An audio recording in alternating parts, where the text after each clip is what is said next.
Rencana Pemdes Cibatok 1 Kecamatan Cibung Bulang Kabupaten Bogor terkait ban ke infrastruktur program Samisade yang akan dicairkan tidak lama lagi diperuntukkan pembukaan jalan penghubung dua desa, yaitu Desa Cibatok 1 dan Desa Girimulya. Program Samisade anggaran tahun 2023 akan dibangunkan satu titik yang menjadi prioritas utama bagi Pemdes Cibatok 1. Pembukaan jalan sepanjang kurang lebih 700 meter nantinya akan dimusyawarahkan desa terlebih dulu dengan para ketua RT dan juga RW. Hasil keputusan bersama ini sangat menentukan jalan tersebut dibetonisasi ataupun pengaspalan.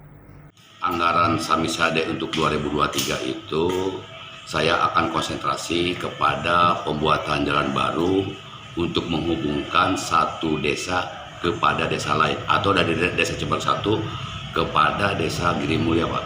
Itu jalan sangat dipentingkan oleh masyarakat, sangat dibutuhkan masyarakat sebab ketika tidak ada jalan saat sekarang ini orang yang mau dari Desa Cibatok 1 ke Girimulya atau dari Girimulya ke Desa Cibatok 1 itu mesti mutar gitu.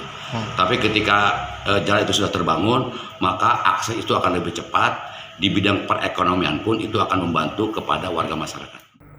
Tentunya adanya program Samisade sangat membantu Pemdes di Kabupaten Bogor dalam pemerataan pembangunan terutama infrastruktur yang kini telah terrealisasikan. Sejak memimpin Kepala Desa Haji Are, 70 hingga 80% pembangunan infrastruktur telah dibangun dengan anggaran bantuan pemerintah.